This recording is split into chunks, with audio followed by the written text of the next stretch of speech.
Então, boa noite, pessoal. Sou o Bruno. Essa é mais uma palestra do Instituto ILE. Vamos ter hoje a honra de ter o Rafael Cronje como nosso convidado. Vamos explicar umas questões práticas também da palestra. Hoje vamos falar sobre um breve olhar sobre a história do pensamento jurídico. E, bom, só apresentando também o Rafael. Rafael é advogado. Ele é mestrando em Direito pela Universidade Federal do Ceará, também graduando por lá pela Universidade Federal do Ceará, e ele estuda a história do direito, basicamente, né, no seu mestrado, né. Então, achamos bastante conveniente trazê-lo aqui para falar um pouco sobre esse tema. Também agradecemos muito a sua disponibilidade nos receber aqui, mesmo que virtualmente, né. Então, é muito importante. Essa é a coisa legal da pandemia, né? Então, a gente consegue, pelo menos virtualmente, estar conectado. Então, só o Gabriel vai explicar como é que vai funcionar, né, a questão das perguntas. Então, pessoal, eu sou o Gabriel, como o Bruno mesmo disse, e com relação às perguntas, vocês podem ir colocando no chat ao longo da palestra, que no final a gente vai endereçá-las ao Rafael para que ele responda, né? E com relação aos certificados, é só vocês escreverem aí no chat quem é que vai querer o certificado, que depois da palestra a gente vai enviar, talvez do dia seguinte, alguns dias em diante, mas sem falta. Agora eu passo a palavra para o Rafael e para ele começar a palestra. Um prazer. Bom, o prazer é todo meu. Eu fiquei muito feliz por esse convite. Mais feliz ainda pelo grupo que vocês formaram. Eu disse antes e repito, né, é muito necessário, porque no final das contas, sem as bases fundamentais do direito, sem a filosofia do direito e sem a própria história do direito, né, sem querer puxar muita brasa para minha sardinha, o próprio direito não se torna compreensível e ele acaba se perdendo, né? E nós deixamos de perceber aquilo que ele tem de próprio e como ele funciona, e mais do que isso, como ele pode funcionar. Então, a iniciativa do Instituto é muito importante, espero que perdure e que até acabe influenciando a própria academia, né? Bom, como o Bruno disse, eu estudo História do Direito no meu mestrado, especificamente História do Direito Colonial, Direito na América Portuguesa, né, que era um direito muito ligado ainda ao direito medieval. E, sim, eu estou no começo do mestrado, então o objeto específico, ainda estou reduzindo o objeto específico, mas a categoria geral do meu objeto de pesquisa são, na verdade, os Institutos da Graça, que são institutos muito particulares que existiam na época. Alguns resquícios deles ainda permanecem, e que basicamente concediam ao rei um poder divino de modificar o próprio funcionamento do direito, modificar até o direito natural da sociedade. Isso era algo que se explica muito bem quando se compreende a teoria jurídica e política do medievo. Então, acaba que os meus estudos eles se centram nesse período de mudança, né, os últimos momentos do medievo, já o começo da Era Moderna, e o que permaneceu do direito medieval ainda na Era Moderna por algum tempo aqui no Brasil. E esses institutos específicos, eles são um sinal muito claro desse período de mudanças, né? Porque eles são a primeira coisa a ser abolida, praticamente. Bom, a palestra de hoje é de fato um breve olhar, né? Uma breve exposição sobre a história do direito, história especificamente do pensamento jurídico. E não poderia ser diferente, porque se nós fôssemos aqui falar detalhadamente de toda a história do direito, não apenas do pensamento, mas também das instituições e das suas diversas ramificações, nós não acabaríamos nunca, né? Então, vai ser mesmo, e eu não prometo nada mais além do que um breve olhar. E a título de breve olhar, ainda assim, algumas delimitações precisam ser feitas. Em primeiro lugar, nós falaremos especificamente do direito ocidental, não entraremos no direito oriental, e nem adentraremos muito no direito antigo, o direito que antecede o direito romano e o direito grego, não falaremos do direito mosaico, do direito egípcio, mesopotâmico ou persa. E então nos restringiremos basicamente ao direito da época do Império Romano para frente, né, o que já é muita coisa.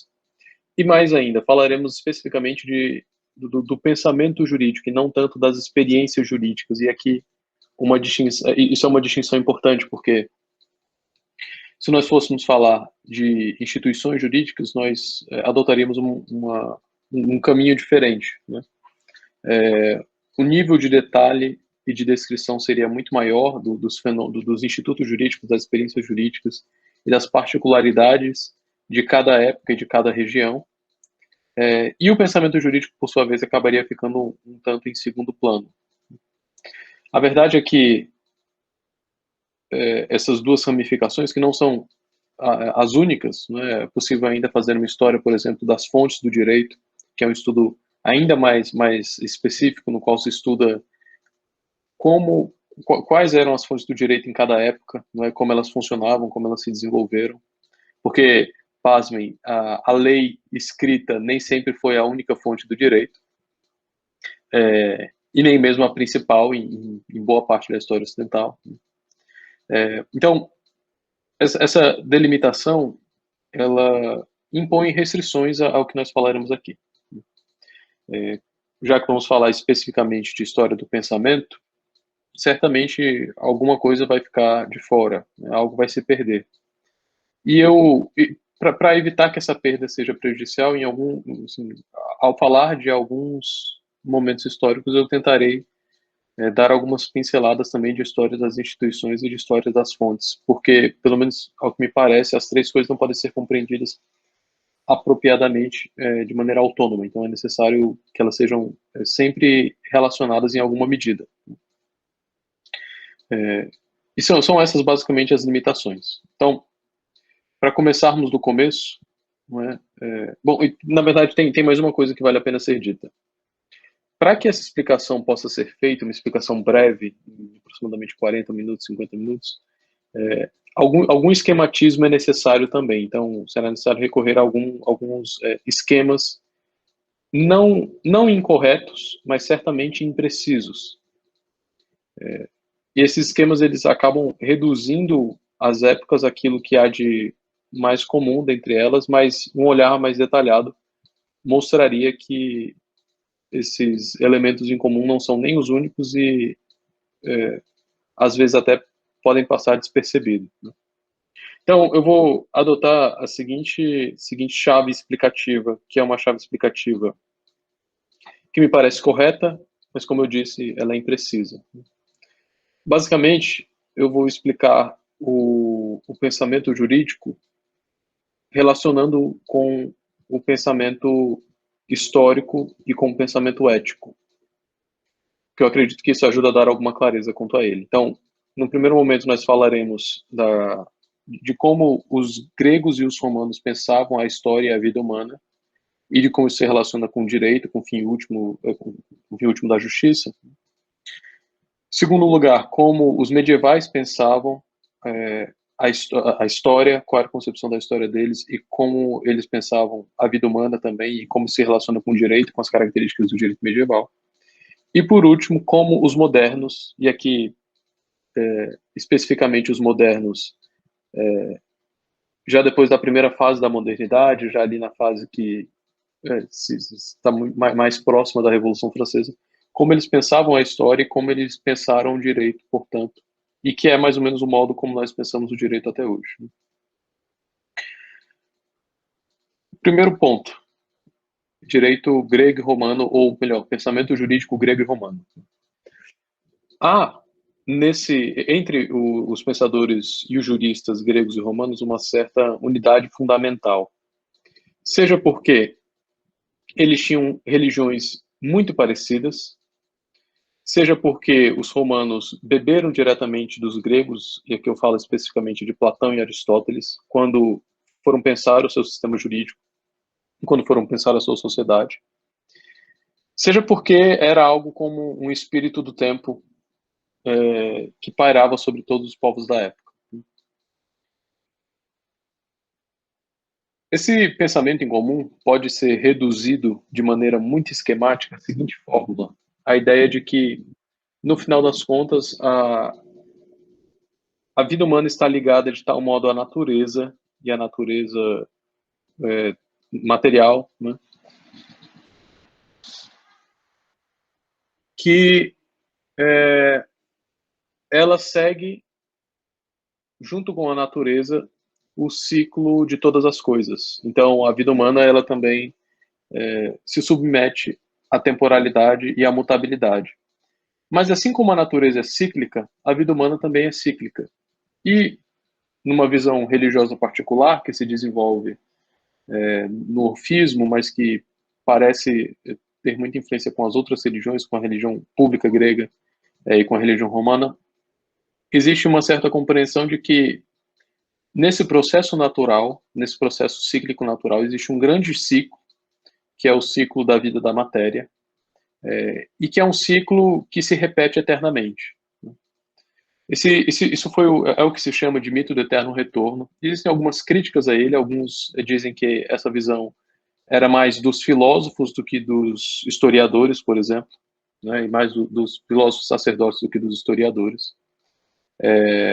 Ou dizem até que ela é uma reconstrução problemática da visão da história antiga, mas nós não entraremos nesses detalhes aqui, como esse tema ele é muito tratado por vários especialistas em pensamento antigo. Nós vamos adotar essa posição fundamental de que, se ele não é verdadeiro, pelo menos ele é plausível e pode ser aceito como chave explicativa. Então, qual é a ideia fundamental? A ideia fundamental é de que todas as coisas existem num ciclo e de que, em última instância, todas elas vivem num eterno retorno, porque, bom, assim como quando o ser humano nasce, cresce, se desenvolve, sua matéria se degenera e ele morre, assim também todas as coisas, e a alma humana também reencarnaria nesse processo. Essa chave explicativa é interessante porque ela permite colocar em perspectiva aquelas coisas que são mais importantes dentro da sociedade antiga, especificamente da sociedade grega e romana. Se nós considerarmos que todas as coisas nascem e renascem eternamente, não existe nada para além da própria temporalidade, né? Tudo está submetido ao tempo, tudo está submetido à matéria e à passagem. Então não existe nada como uma visão perene, não existe nada como um mundo no qual nada passe, não existe nada como uma eternidade. Ideia essa que só surge propriamente com a revelação cristã.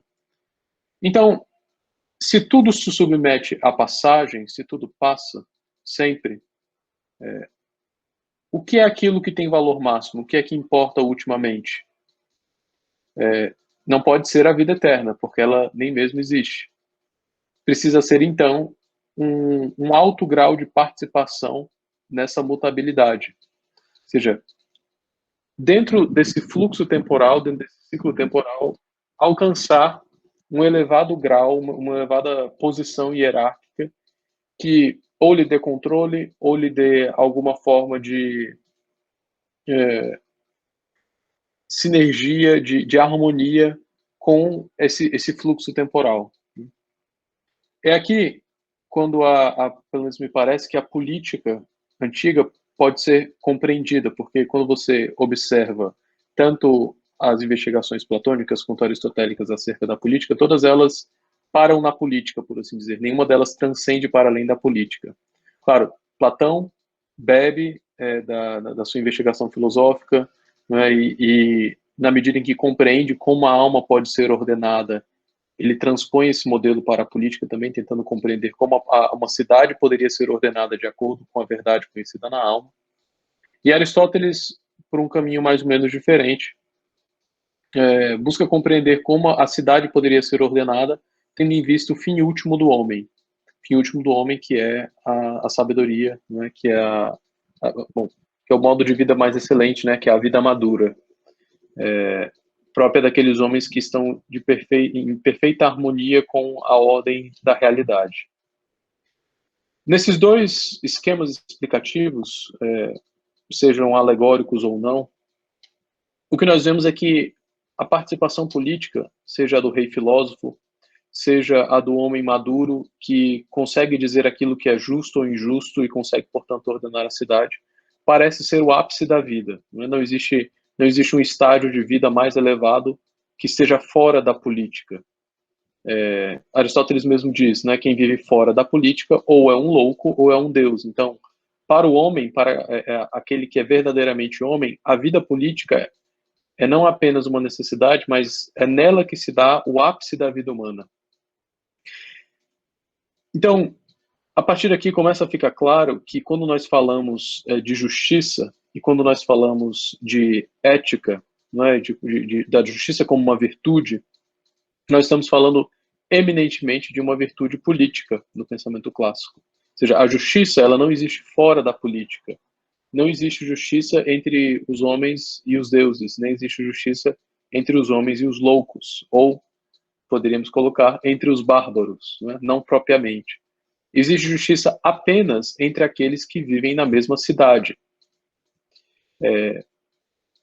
Então, a compreensão do justo por natureza em Aristóteles apresenta esse aspecto restrito, não é, de que a justiça, propriamente falando, ela só existe entre os membros da mesma sociedade, os membros da mesma polis. E Aristóteles faz ainda distinções adicionais entre as classes de pessoas na sociedade. Uma outra coisa é que, para Aristóteles, a justiça ela existe propriamente apenas fora da família, ou seja, a partir da família, da relação da família e das famílias, entre as famílias entre elas, e da sociedade política em geral. Não existe justiça propriamente dentro da família. Então, entre um pai e um filho não existe uma relação de justiça, existe um outro tipo de relação. Isso tudo coloca, por assim dizer, em perspectiva a relação entre a justiça enquanto uma virtude, ou seja, se ela é algo que pode ser exercitado, né, e se a justiça de fato é dar a cada um o que é seu em cada situação concreta, ela é dar a cada um o que é seu em cada situação concreta dentro de uma determinada cidade. Tudo coloca em perspectiva, por assim dizer, todos esses elementos que eu falei brevemente aqui. O sentido da vida, não é, como participação última na sociedade política, que bom, é assim percebido porque não existe nada para além da temporalidade, e a justiça como um elemento intrínseco da sociedade, né, que não existe justiça fora da sociedade. Aqui nós falamos de pensamento grego. No pensamento romano, embora a filosofia romana não seja nem um pouco desenvolvida comparada à filosofia grega, não chega aos pés, não é? Embora tenha grandes nomes, esse pensamento, ele, por assim dizer, se encarna muito bem no direito romano e na organização imperial romana. Nós falamos muitas vezes, e ouvimos falar, na verdade, do direito das gentes, né, do ius gentium, que existia na época do Império Romano. E se esse conteúdo é explicado corretamente, fica muito claro que ele não existia fora dos limites do Império Romano. O ius gentium, ele não era um direito dos cidadãos romanos para com todas as pessoas em qualquer lugar. Mas ele era, antes, um direito dos cidadãos romanos, ou seja, de todos aqueles que faziam parte do Império Romano. Estou falando de cidadão no sentido geral, né, no sentido específico, mas de todos aqueles que faziam parte do Império Romano, mesmo que não morassem em Roma e mesmo que fossem povos conquistados. Então, a mesma lógica de que só existe direito dentro de uma organização social política permanece aqui. Só existe justiça dentro de uma organização social instituída. O Império Romano, portanto, nós podemos dizer, ele levava a justiça para onde ia. Não que não existisse nenhuma forma de justiça, mas aqui dentro da sua própria perspectiva, apenas onde ele chegava poderia existir, onde ele chegasse poderia existir justiça dentro da sua compreensão. Por quê? Porque era a sua justiça imperial que era levada. Os povos que foram conquistados pelo Império Romano recebiam um tratamento muito curioso, e esse tratamento estava, em parte, pelo menos a partir de certo momento, né, fundado nessa noção de que uma vez que eles compunham o Império Romano, a eles também, em alguma medida, da justiça romana, da justiça imperial, era devida. Né? Era como se fosse uma extensão da paz da casa do monarca a todos os povos que faziam parte do seu império. Nesse momento, a justiça, ela era, como eu disse, política, não é no sentido estrito da palavra, ou seja, ela restrita à politeia, não existia uma justiça universal e abstrata. E ela tinha algumas características particulares. Eu disse já que ela era dar a cada um o que é seu em cada circunstância. E isso não é exagero, isso é uma descrição exata de como o direito romano funcionava. Claro, o direito romano ele é um fenômeno complexo que se estende por aproximadamente 1000 anos, né, de 700 a.C. até 400 ou 500, pelo menos no Ocidente, né, no Oriente vai bem mais. Mas, então, assim, falar do direito romano como uma unidade é sempre problemático. Mas, de modo geral, nós podemos dizer o seguinte, que ele, buscando essa justiça no caso concreto, ele não se preocupava tanto com definições legais precisas, não num primeiro momento. E, ante tudo, com a atividade dos pretores, ou seja, que eram os juristas, que eram os jurisconsultos, né, que tinham os seus critérios específicos de julgamento, podiam escolher os seus critérios específicos de julgamento, e quando decidiam as causas, criavam direito, por assim dizer, né, eles declaravam aquilo que era justo em cada circunstância. O que era justo não estava definido abstratamente. Nós não podemos, e eu acho que esse é um aviso fundamental, confundir o corpus iuris civilis, que surge apenas no período de decadência do Império Romano, pelo menos no Ocidente, com o próprio direito romano. O corpus iuris, ele é uma compilação complexa, uma compilação que foi feita ao longo de quase uma década, se a memória não falha, mas que serviu para quê?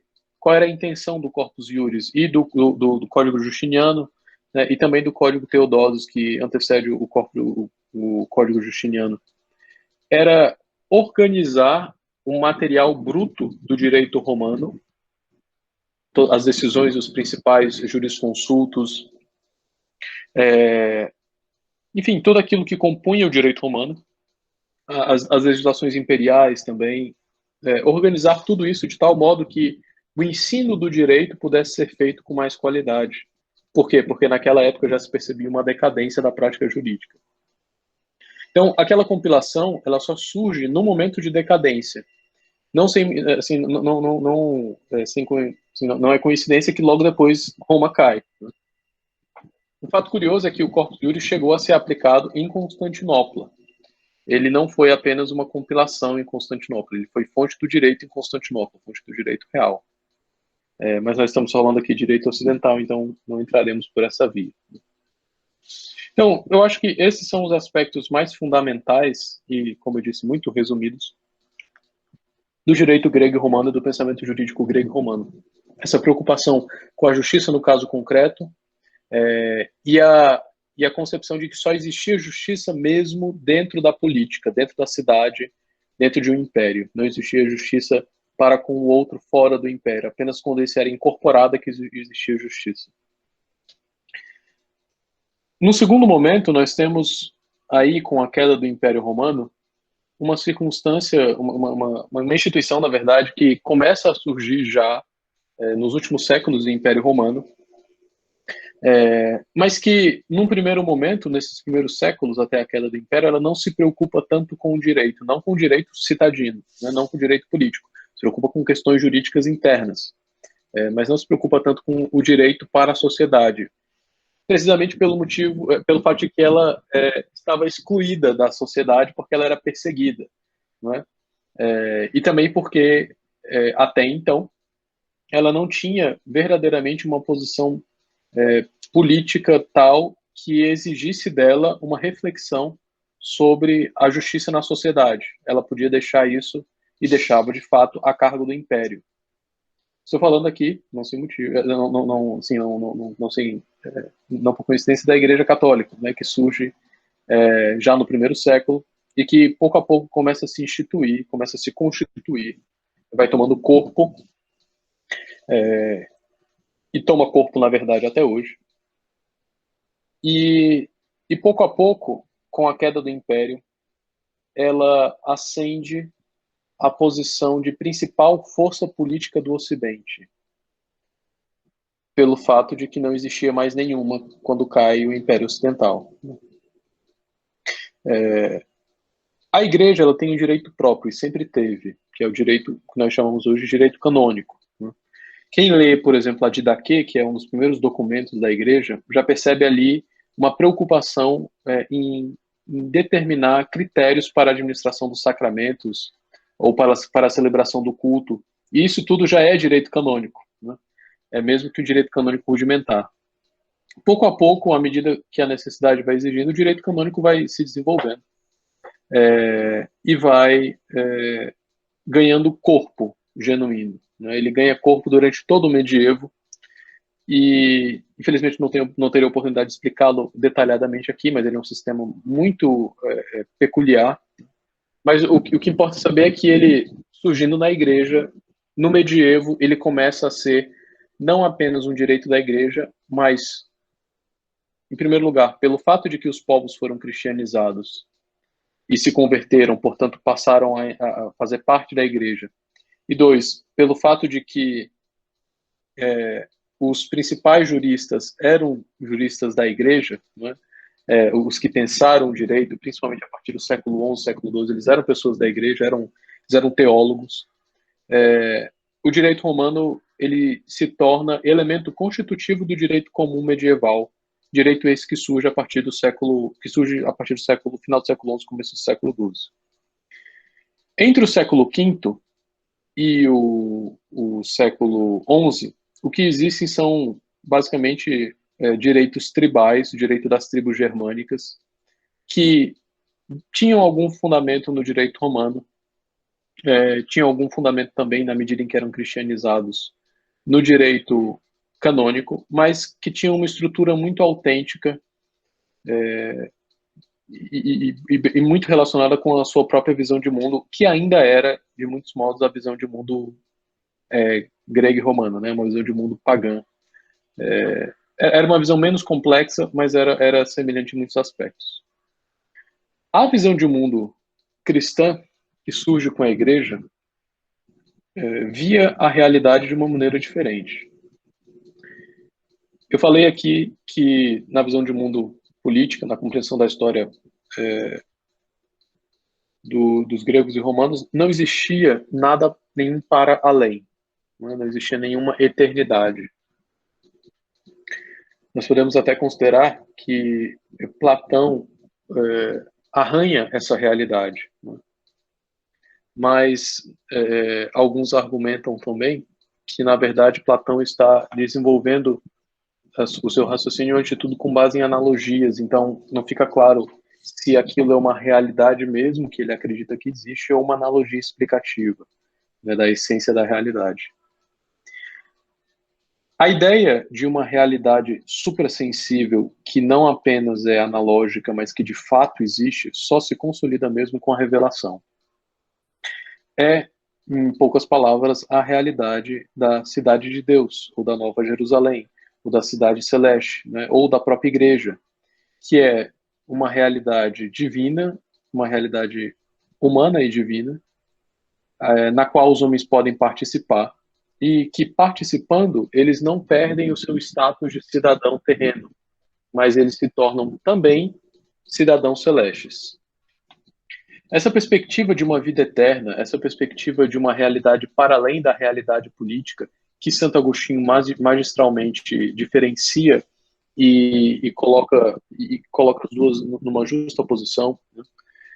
Essa realidade, essa mentalidade, essa visão de que, no final das contas, a vida humana não tem como fim último a participação na política, mas tem como fim último a participação na natureza divina, por meio da igreja, por meio dos sacramentos, por meio da fé e da graça.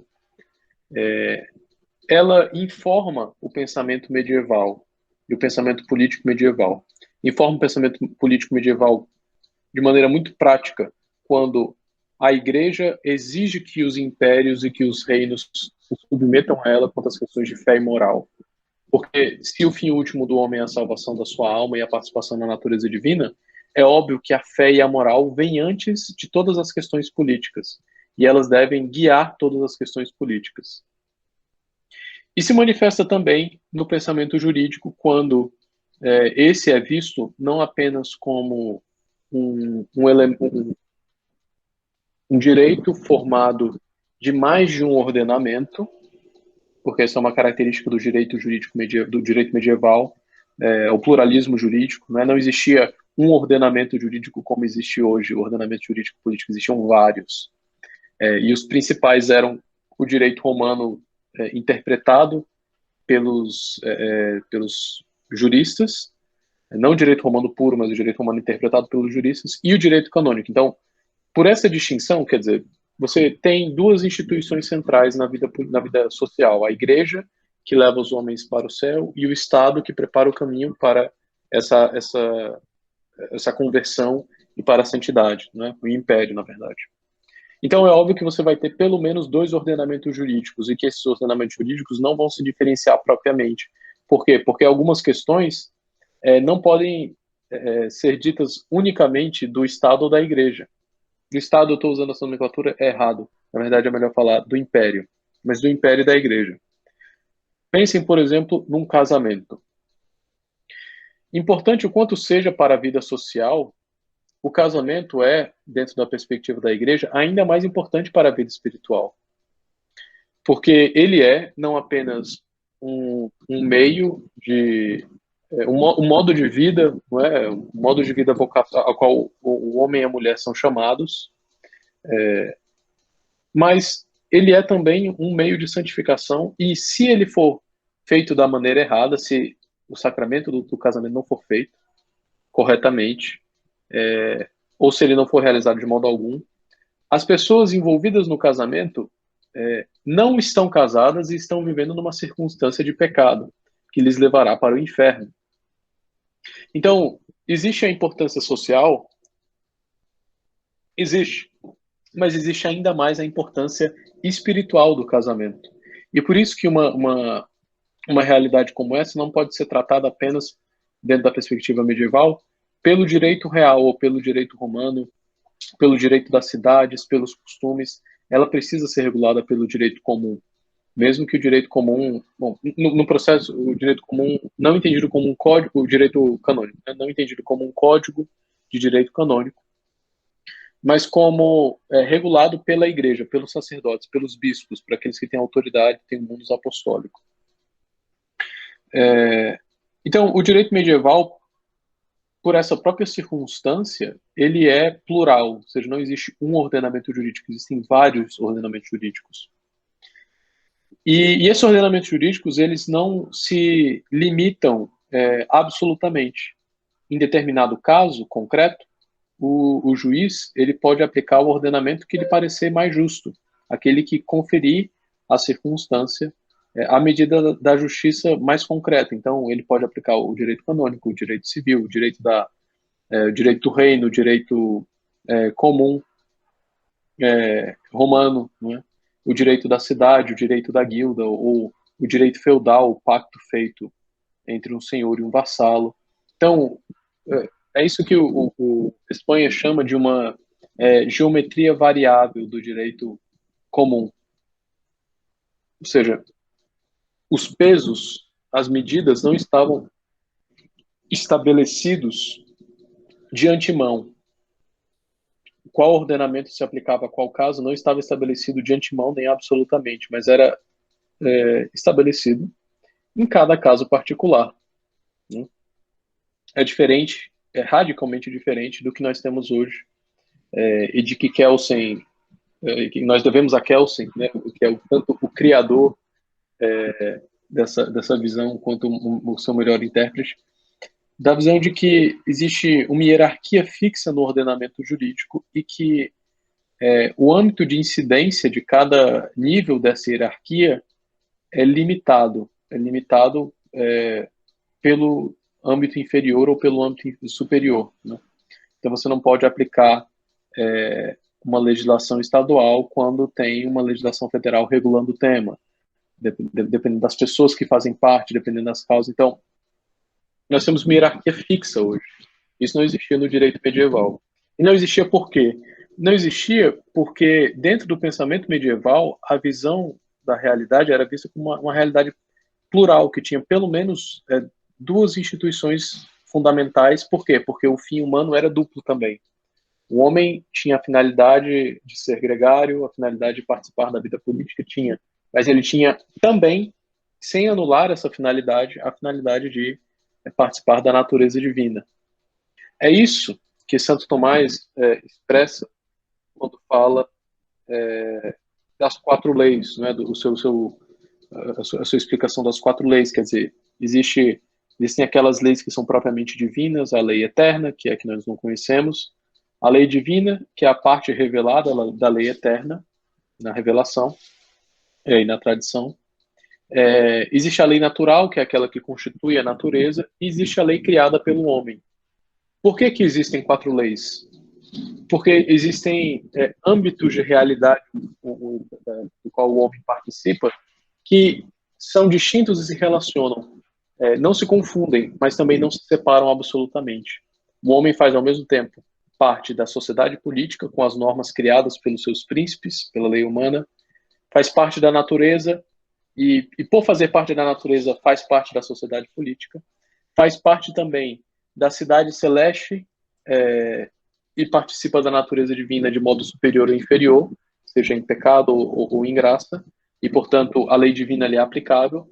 E, tendo vindo de Deus, ele se relaciona também, de algum modo, mesmo que misterioso, com a lei eterna. Essa é a visão, muito resumida, mais uma vez, do direito medieval, né? Tem muitas outras coisas para explicar aqui, mas, infelizmente, não há tempo. E o direito moderno, por sua vez, ele surge, nós podemos dizer, propriamente a partir da Revolução Francesa. Antes existem antecedentes intelectuais do pensamento moderno, não é? do pensamento político jurídico moderno. Você tem Hobbes, você tem Locke, em alguma medida,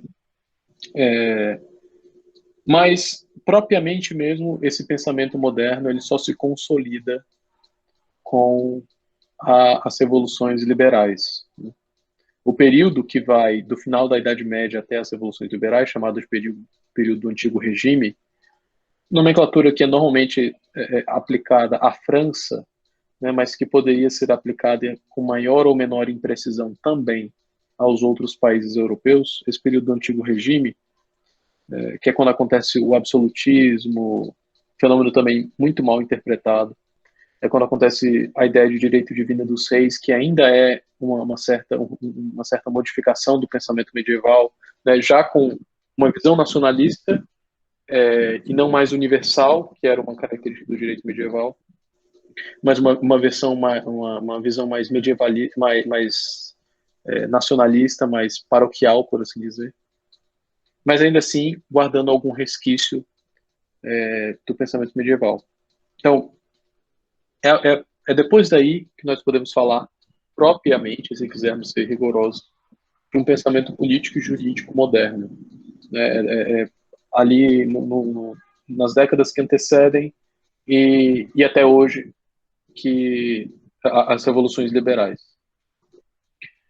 Qual é a chave explicativa, ou pelo menos uma possível chave explicativa, da história do pensamento moderno, que ajuda muito a compreender como o direito moderno funciona e por que o direito nacional ele é visto como o único direito? Isso está mudando um pouco agora com o crescimento do direito internacional, né? Principalmente nas últimas décadas. Mas o direito nacional ainda é visto como o direito principal. Por quê? Me parece que isso é visto assim porque existe uma visão de que o fim humano agora não é mais um fim duplo, como é na visão medieval. Quer dizer, na visão medieval, o homem ele tem um fim político e um fim eterno, e embora esses fins não se confundam e não se separem absolutamente, eles não se separam absolutamente, né? O homem precisa participar da política e precisa também participar da natureza divina. No pensamento moderno, por uma série de fatores que nós não poderemos entrar em detalhes aqui, o fim humano passa a ser visto como um fim único. Ele passa a ser visto como um único fim. Qual é? É a participação na vida política, mas não do modo antigo. Porque é realmente impossível retomar a visão antiga do mito do Eterno Retorno, uma vez que, depois da revelação, ela foi rompida, ela foi quebrada. O que acontece, então, é o que na ciência política nós chamamos de processo de secularização ou de imanentização. Aquelas categorias que eram compreendidas como categorias políticas e jurídicas próprias da Igreja e próprias da eternidade passam a ser tratadas como se fossem parte da vida política. Então, eu vou dar um exemplo aqui. Se antes a salvação da alma se dava pela participação na natureza divina, agora a salvação da alma se dá pela participação na sociedade política. Se antes a eternidade era o fim último do homem e estava para além do tempo e da história, agora a eternidade passa a ser vista como o último estágio da realização humana na história. São as utopias políticas. Essa visão, que eu chamo de uma forma de pensamento das filosofias da história, especificamente das filosofias da história tributárias da Revolução Francesa, entre as quais a de Hegel, a de Kant, e muitas outras, elas, e a de Marx, por exemplo, elas passam a ver, elas passam a compreender a história não mais como não como um ciclo de eterno retorno, e nem como uma realidade de dois planos, mas como uma realidade linear de um plano que culmina num fim perfeito na própria história. Isso significa que a ação política, ela não apenas é divinizada, mas ela é divina. Por quê? Porque ela cria a própria realidade. A ação política organizada passa a ser criadora da própria realidade. Isso fica perfeitamente claro em Hegel. E nos outros fica mais ou menos claro com graus de precisão e imprecisão. Se a ação política cria a realidade, isso quer dizer que a vida humana, ela não tem a finalidade de participar da natureza divina e nem de meramente ascender a um grau muito elevado dentro das suas próprias circunstâncias, mas sim, a vida humana tem a finalidade de criar para si um paraíso aqui. Isso quer dizer também que o direito tem essa finalidade. O direito não é mais agora justiça no caso concreto dentro da cidade. Ele não é mais justiça no caso concreto, mas justiça essa que participa da justiça divina e, portanto, se aplica de algum modo a todos os seres humanos e, portanto, é universal, porque a Igreja é universal. Mas ela é, antes de tudo, uma justiça voltada para a realização de um fim político, ou seja, a criação de um Estado perfeito. Para que um fim político desse modo, desse jeito, seja realizado, é necessário que você tenha uma organização política una. Por quê? Porque você não pode ter dissensões. Se você tiver dissensões, você não vai realizar o fim político. Então, os estados nacionais, eles começam a se formar, em parte, por esse desejo desejo que já existia de algum modo no final do medievo, né, nos movimentos espiritualistas, franciscanos espiritualistas, etc. E que se consolidou em muitas correntes protestantes, de algum modo, de um modo ou de outro, e que influencia também o pensamento político do Estado como essa última realidade humana, mas realidade humana não permanente, que precisa criar a própria realidade. O surgimento e o incentivo para o surgimento de igrejas nacionais também tem esse fundamento. Quer dizer, antes você tinha dois poderes centrais, o império e a igreja. Agora, o Estado junta em si, contém em si tanto o poder espiritual quanto o poder temporal. O rei vai ser, em alguns locais, o rei vai se tornar o próprio líder da igreja, como diga-se ainda hoje na Inglaterra, né? O líder da igreja anglicana é o próprio rei.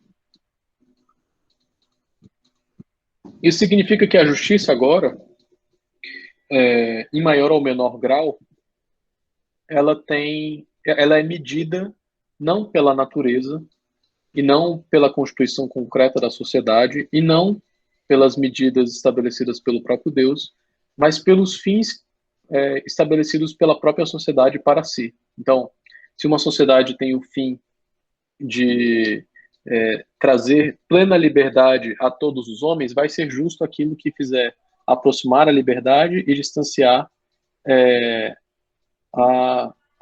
e restringir a liberdade, né? Então a justiça ela ganha uma medida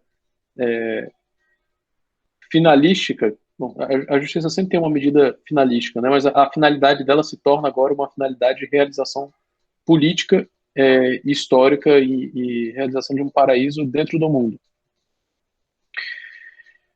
Os movimentos que seguem a Revolução Francesa e que consolidam os estados nacionais, os estados fazem as suas independências. Por que os estados fazem as suas independências? Para que eles também adquiram esses ideais da Revolução Francesa, para que eles possam lutar e criar um paraíso na Terra como a Revolução Francesa prometeu. Um paraíso de liberdade, de igualdade, de fraternidade, né? Claro, em maior ou menor grau, mais uma vez, de maneira muito imprecisa, porque nós só podemos dar uma pincelada aqui. Então, é isso. No período moderno, a justiça ela se torna inteiramente submetida às pretensões políticas. O que nós vivemos hoje, em parte, né, o problema do ativismo judicial e todas essas discussões que estão muito em voga, a aplicação de princípios, por exemplo, se relacionam em maior ou menor grau com esse problema. Claro, esse problema não é a única causa de todas as circunstâncias, né, mas ele é, por assim dizer, uma força ativa e uma força que tem muito impacto. Mas esses problemas eles se relacionam todos com essa questão central, quer dizer, existiria ativismo judicial no sentido que nós falamos se os juízes não tivessem tomado para si a pretensão de mudar a sociedade em determinado sentido, de acordo com o seu plano político? Muito provavelmente não. O ativismo judicial, se não existisse essa visão política, pelo menos me parece, ele seria algo mais ou menos como um juízo que, bom, pode até mudar o paradigma, pode até mudar a jurisprudência, pode até ser um juízo por equidade que não aplique uma determinada lei, e pode até ser que ele mudasse alguma coisa das relações sociais, mas ele não seria um juízo ativista que tenta transformar a realidade de acordo com uma visão ideal específica dessa realidade. Então, os problemas que nós enfrentamos hoje estão muito relacionados com essa questão, com essa visão com a forma de pensamento das filosofias da história, e também a justiça, né, por consequência. Bom, essa é, por assim dizer, uma brevíssima explicação da história do pensamento jurídico ocidental, né? É brevíssima mesmo. E, como eu disse no começo, imprecisa e genérica, mas me parece dentro dos seus próprios limites, correta.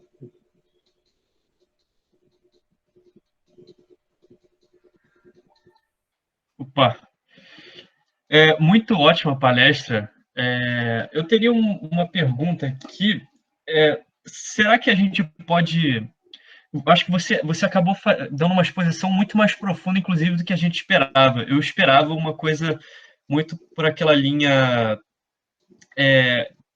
da mudança de paradigma, né, do Lewis para Alex, e aí, só que você foi mais além. Essa mudança de paradigma a que eu me referi, ela é muito mais assim no caso concreto. Vê se você concorda. Antes, você tinha uma ideia do direito muito relacionada à coisa justa que era devida a alguém em uma determinada relação social, ou seja, a atuação jurídica, ela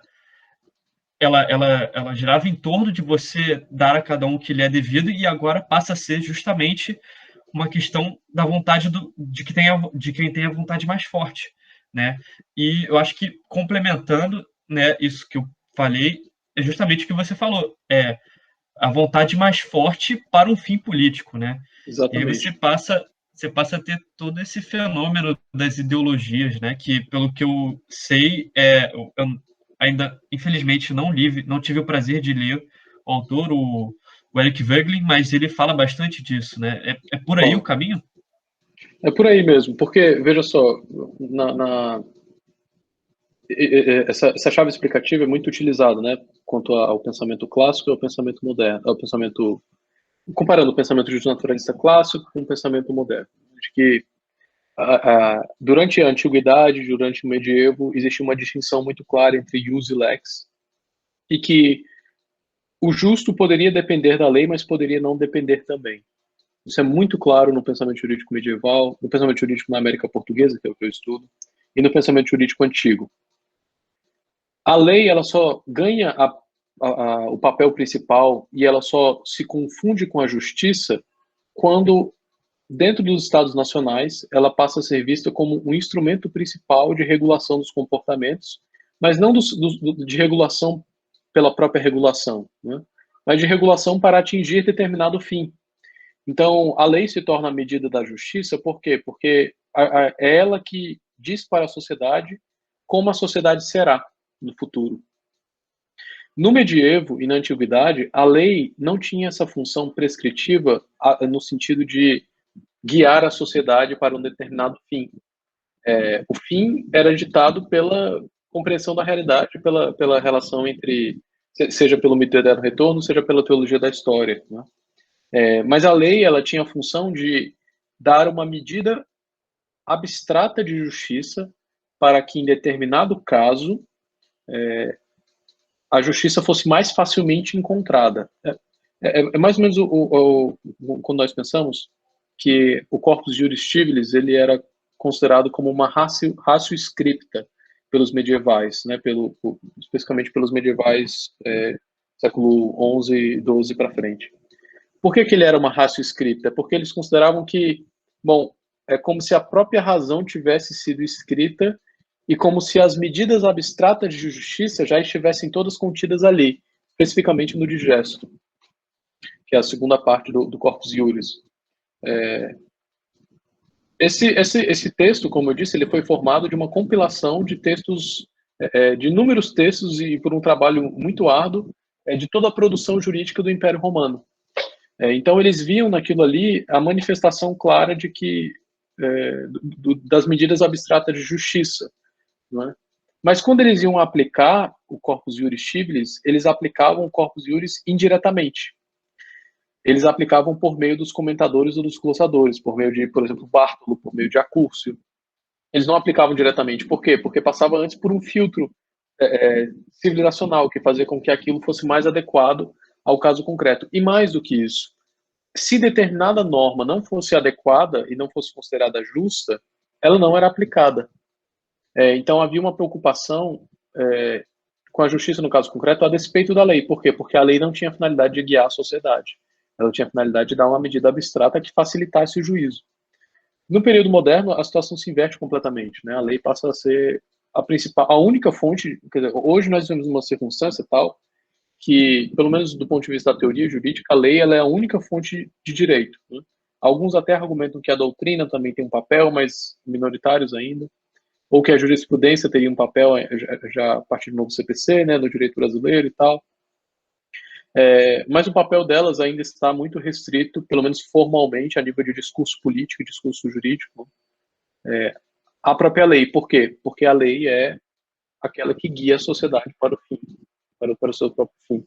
Na nossa Constituição isso ficou muito claro, basta ler o artigo 1º e o artigo 3º, que a nossa Constituição ela estabelece fins claros para a sociedade brasileira, né, e que precisam ser realizados. É mais um exemplo disso. Né? E outra chave que daria para tratar também, mas eu deixo para tratar no final se ninguém perguntar, que é a questão da passagem do medievo para o pensamento moderno com o nominalismo, né, que também tem muito a ver com isso. Sim. Mas se ninguém perguntar nada sobre isso, eu falo mais no final. Não, só uma pergunta mais pontual, Rafael. Você citou a Espanha. No caso, aí seria o Antônio Manuel, Espanha? Exatamente, Antônio Manuel, Espanha. Tá bom. Então, tudo bem, eu acho que seria uma boa passar para essa pergunta do nominalismo. Acho que... Eu só tenho uma pergunta antes dessa. É mais relacionada ao ativismo judicial. Caramba, me bolei aqui.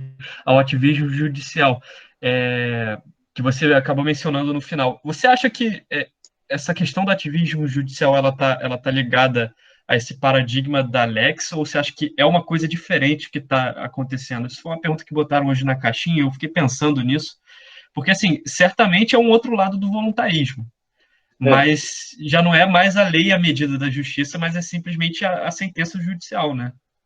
Mais ou menos. Eu acho que, bom, varia muito, né?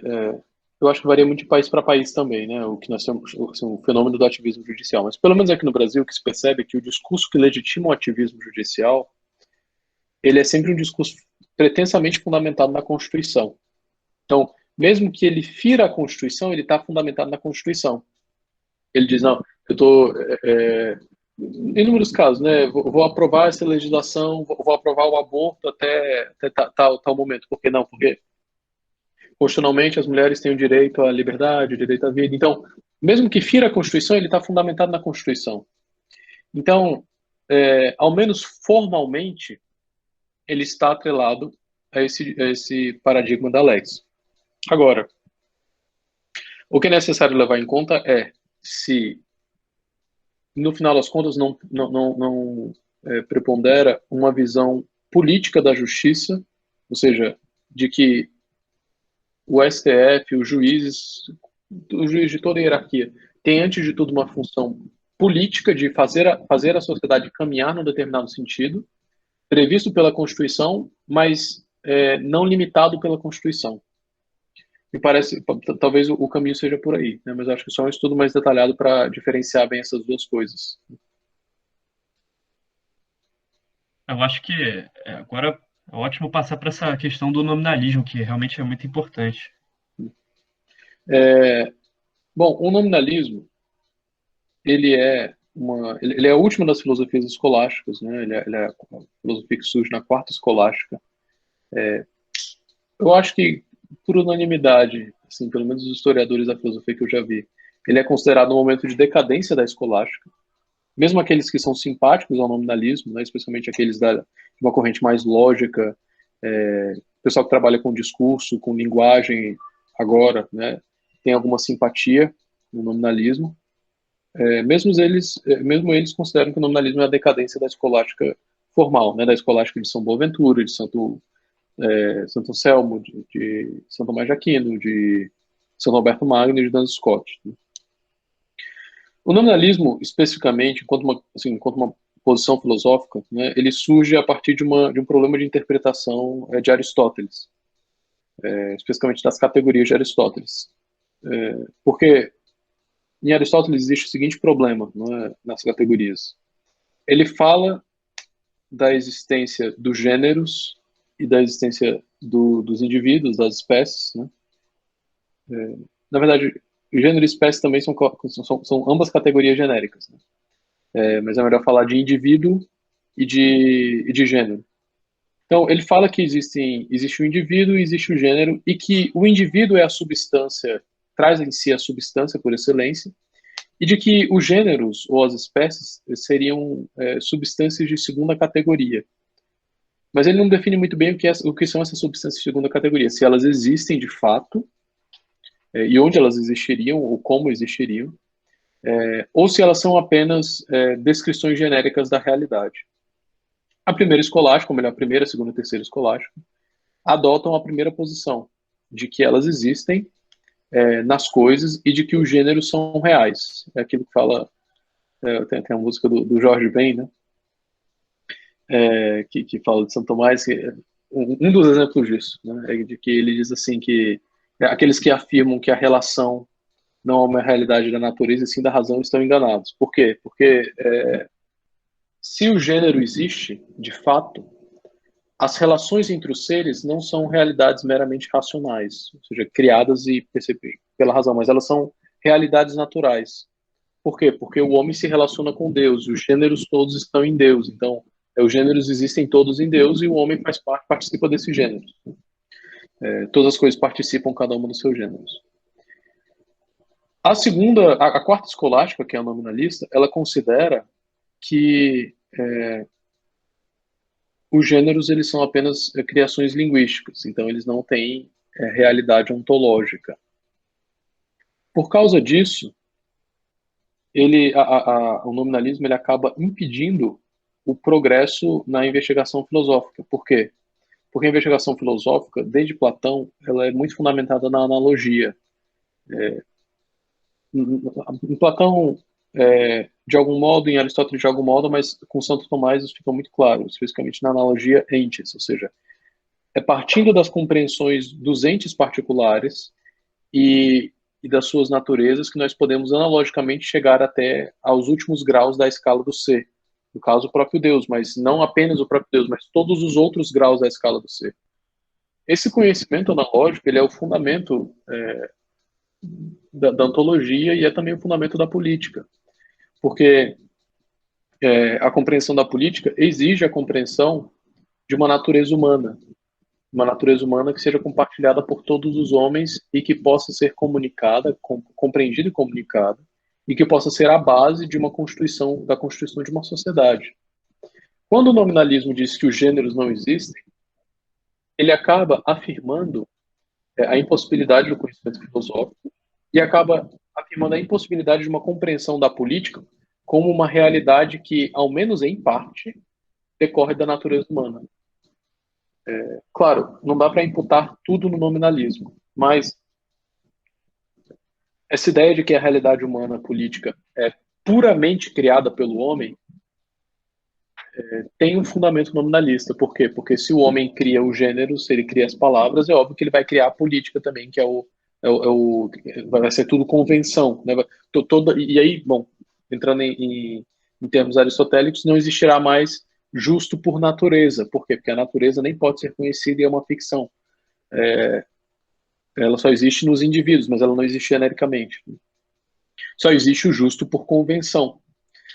Então a justiça ela passa a ser vista como completamente submetida à vontade humana. Isso fica muito claro quando se estuda a reforma, de que eu não falei aqui, né? Mas a reforma protestante e os pensadores da reforma, os juristas reformados, né, dentro da tradição luterana, da tradição calvinista, pouco a pouco eles vão trabalhando esses conceitos e alguns até retomam Santo Tomás, mas eles retomam com modificações. E essas modificações elas acabam rumando para o voluntarismo e para a ideia de que, na verdade, não existe justo por natureza, ou que o justo por natureza é um ideal e não a própria constituição da realidade, né, como era no pensamento clássico medieval. Então, o nominalismo ele é um dos fenômenos centrais para compreender, não apenas em última instância, né, por um processo histórico longo de 7, 8 séculos, do qual nós ainda fazemos parte, mas para compreender o positivismo, mas também para compreender os outros posicionamentos jurídicos e até outras questões filosóficas que envolvem o pensamento jurídico. Né? o pensamento institucionalista, que, diga-se, nem é dos piores atualmente, né, esse pensamento das instituições, que as instituições são criadas pela linguagem, que tem muitos pensadores do direito que trabalham com essa noção, ele também é muito tributário do nominalismo. E aí, bom, qual é o ponto? Né? Que essa visão de que o direito é criado pelo homem, ela é parcialmente verdadeira, porque, de fato, isso Santo Tomás já disse, em alguma medida, há criação jurisprudencial, há criação legal, há criação de direito pelo homem. Mas a verdade é que existe também uma parte que não é criada pelo homem e que precisa ser levada em conta, mesmo que apenas por uma abordagem institucionalista, que compreende as instituições da sociedade como criadas inconscientemente pelo homem. Mas o nominalismo entra aí, assim, ele é uma das forças motrizes do pensamento moderno, inclusive do pensamento jurídico moderno. Você acha que tem alguma via pela qual a gente pode resgatar esse realismo jurídico, né? Esse direito do caso concreto, essa justiça do caso concreto? Eu admito que eu sou um tanto cético quanto aos empreendimentos filosóficos nesse sentido. Eu acho que, assim, todos eles são importantíssimos e indispensáveis, mas eu acho que eles por si só não bastam, porque, por exemplo, quando você vê como funcionava o direito medieval, você percebe que a justiça no caso concreto só podia ser buscada porque não existia uma única fonte jurídica, existiam várias, existiam até fontes jurídicas assim, para além das fontes jurídicas, né? Por exemplo, as Sagradas Escrituras eram fonte jurídica, as obras de São Tomás podiam ser fonte jurídica. Então, a justiça no caso concreto, dentro do medievo, ela podia ser buscada porque não existia a pretensão de uma unidade ou de como é que o Grossi fala? De um monismo jurídico. Né? Quando nós pensamos o justnaturalismo hoje, a menos que nós estejamos muito conscientes dessa diferença entre as experiências jurídicas, nós provavelmente pensaremos o justnaturalismo também em termos de monismo jurídico. Seja colocando o justnaturalismo como a própria como a norma hipotética fundamental, né, dizendo assim, bom, existe a hierarquia jurídica e no topo da hierarquia jurídica está o justnaturalismo, seja colocando o justnaturalismo como dentro da Constituição ou dentro da legislação, ou enfim, positivando alguns aspectos do justnaturalismo. Mas em tudo isso, o justnaturalismo, o direito natural, ele não é visto como direito. Ele é visto como ideal também, ou como uma pretensão política. Ele não é visto como verdadeiro direito que pode ser aplicado independente do direito político, do direito positivo. Por isso que eu digo que assim, eu sou um tanto cético quanto aos empreendimentos puramente filosóficos, embora eles sejam indispensáveis, mas a menos que eles investiguem também a necessidade de uma compreensão outra acerca de como o direito pode funcionar, né, na prática, eles acabarão jogando dentro das mesmas regras do positivismo jurídico vigente, né, do monismo jurídico. Claro, não é questão de mudar do dia para a noite, né, o modo como o direito funciona, isso é impossível. Mas quem sabe, encontrar na própria prática jurídica algumas lacunas que estão presentes. Por exemplo, no CPC e no nosso ordenamento jurídico, de forma geral, né, existe a previsão de juízo por equidade. Não apenas no CPC, mas também nos juízos arbitrais, enfim. Existe a realidade do juízo por equidade formal, a realidade formal, no nosso ordenamento jurídico. Mas ninguém sabe o que é equidade. Ninguém sabe como julgar por equidade. Não existem critérios para você julgar por equidade. Então, um estudo que poderia ser feito era exatamente sobre isso. Bom, qual o estatuto da equidade no ordenamento jurídico brasileiro?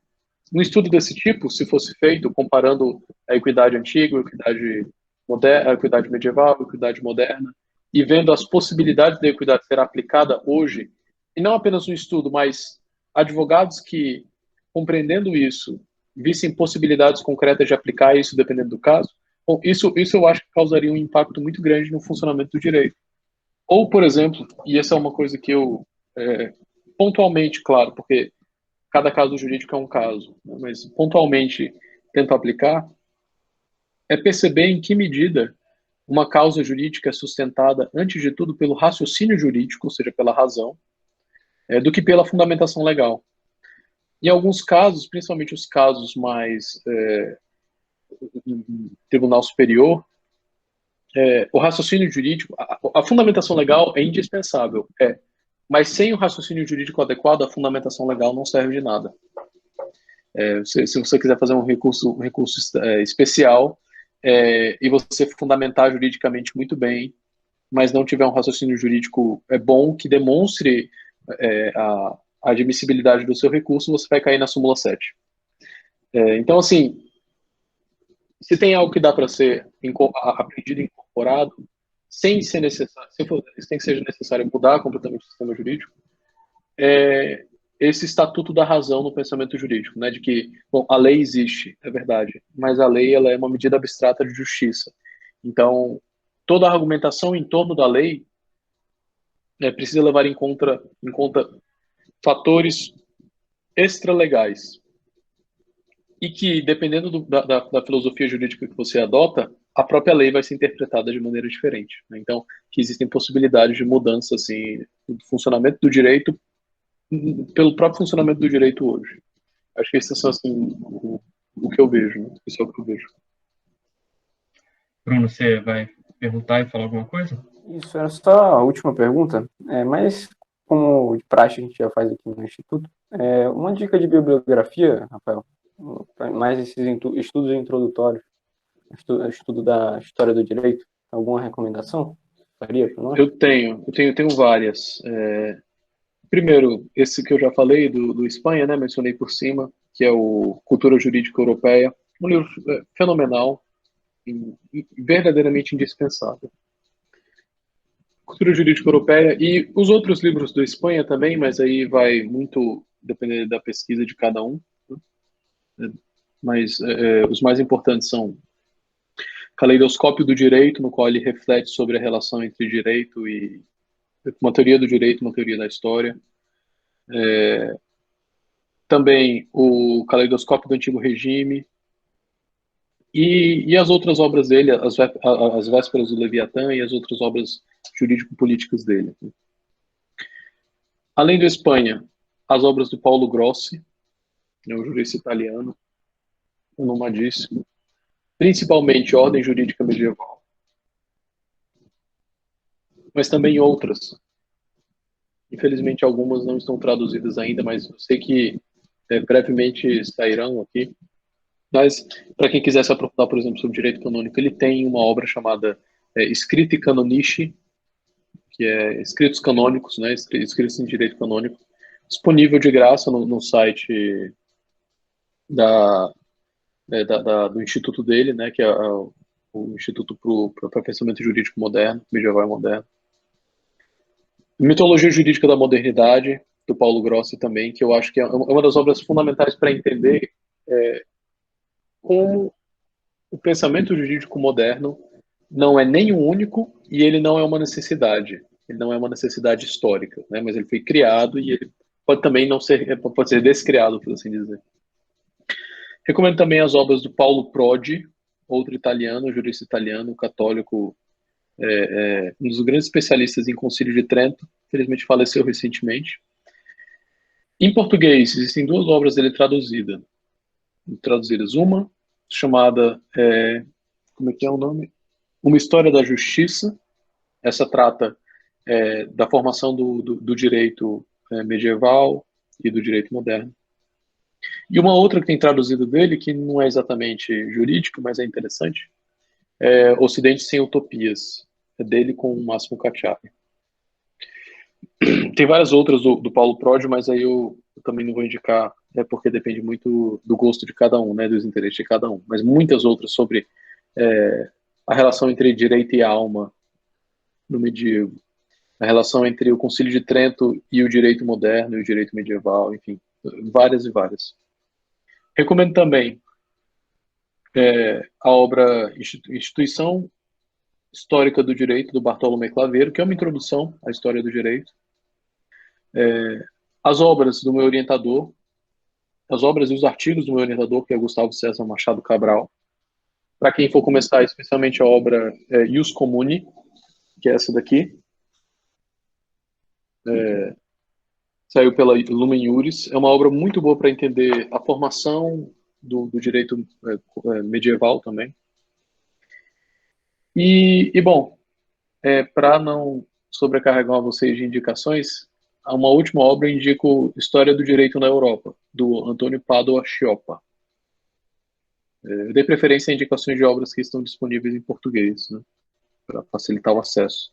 Mas existem muitas outras. Eu acho que a história do direito hoje é uma das áreas mais... Bom, eu acho pessoalmente, né, que no Brasil é a área mais interessante do direito. Mas eu estou vendo que ela tem uma abrangência internacional assim, fenomenal. Eu acho que é uma das áreas do direito que está mais se desenvolvendo nas últimas décadas, assim, está crescendo com mais força. Enquanto, infelizmente, a filosofia do direito está, por assim dizer, estancada, quase relegada, né? Mas um estudo histórico desse, quando é bem feito, ele acaba lançando luz também sobre a filosofia. Acho que indicações seriam essas. Eu só queria falar para o pessoal que a gente chamou o Rafael justamente para iniciar uma série de palestras que a gente pretende fazer aí até o ano que vem, intercalando com outros temas. A gente não vai fazer só a história do direito de forma maçante, assim, uma palestra atrás da outra, né? É uma série sobre história do direito. Aí a gente começou com essa sobre o pensamento jurídico, né, para entender mesmo, jogar a luz e ter as chaves de leitura desses períodos históricos. Eu acho que essa palestra foi muito boa para isso. E as demais serão sobre realmente a experiência jurídica, principalmente, né? A gente pensa em fazer sobre o direito romano, o direito medieval, depois o direito colonial brasileiro, e depois o direito moderno, talvez de uma forma mais detida até, porque é o período justamente em que a gente se encontra. Então fica aí o convite para vocês para as próximas palestras, né? Foi um prazer, Rafael, receber você. A palestra foi muito boa. Rafael, novamente aqui, como o Gabriel falou, realmente foi mais do que nós esperávamos e foi algo espetacular. Eu gostei realmente muito de várias anotações aqui. E nós aqui do Instituto também agradecemos muito pelo ter aceitado o convite, né? Então foi realmente um enorme prazer estar contigo aqui. Tá? E, enfim, o pessoal que quiser o certificado, né? O Gabriel já falou, né? Se quiser, manda aí. E é isso. Muito obrigado, Rafael. Eu que agradeço. Contem comigo e um grande abraço. Um abração.